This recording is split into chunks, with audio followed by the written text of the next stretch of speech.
Quiet minds are never empty, they are simply crowded with unsaid sentences, unfinished emotions, and thoughts that learn to speak when the voice could not. And if this feels familiar, it's because you grew up discovering, slowly, silently, that attention was safer than expression, that observation caused less damage than participation, that thinking things through was less dangerous than feeling them out loud, so you adapted, not dramatically but invisibly, by becoming still on the outside and endlessly active within. And what most people mistake as calm is actually vigilance, a nervous system trained to scan, anticipate, predict, and prepare long before danger arrives, because once upon a time, uncertainty carried consequences, and silence became your shield. This is the core paradox of the quiet mind. What once protected you now exhausts you, because the same mental alertness that kept you emotionally safe as a child now refuses to switch off as an adult, turning rest into rumination, reflection into overthinking, and awareness into anxiety.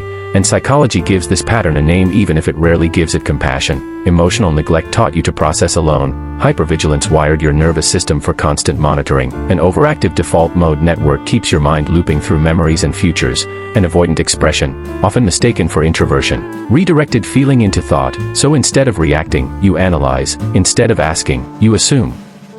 Instead of trusting your instincts, you interrogate them.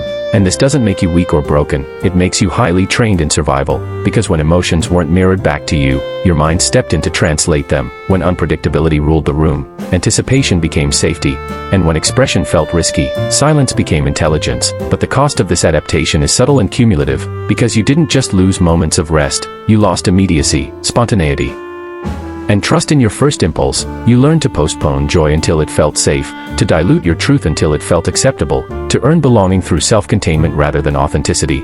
And this creates a quiet, invisible grief, the grief of living half a second removed from your own life, where every decision requires analysis, every emotion needs justification, every desire must pass inspection before permission is granted.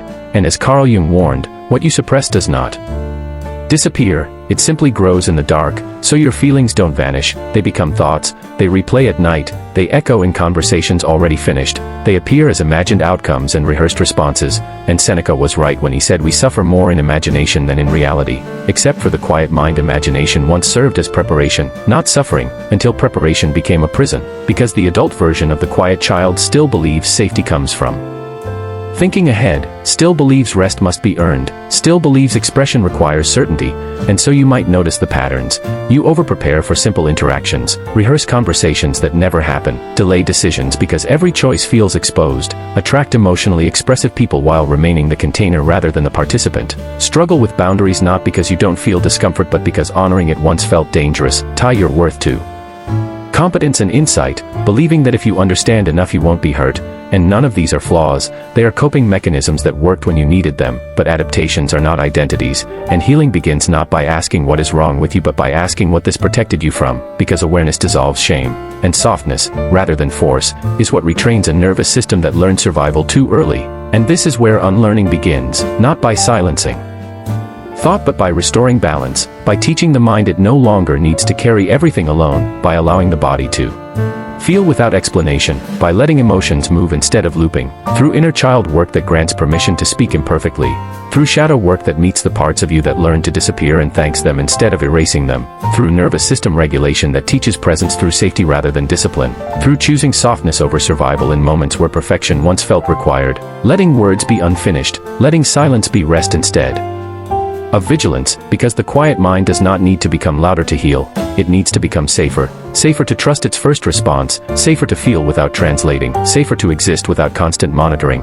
And when you begin to do this, something subtle shifts, the mind loosens its grip, thoughts slow not because they are forced to stop but because they are no longer needed to guard the door, and you realize that overthinking was never your personality, it was your protection. And as Rumi said, the wound is the place where the light enters you, meaning the same depth that once kept you vigilant can now make you whole, because the goal is not to be fixed, not to erase your quiet nature, not to silence your mind, but to integrate it, to let thought, feeling, and presence share the same space. And when that happens, you don't lose your depth, you finally get to live inside it, fully, gently, and without apology.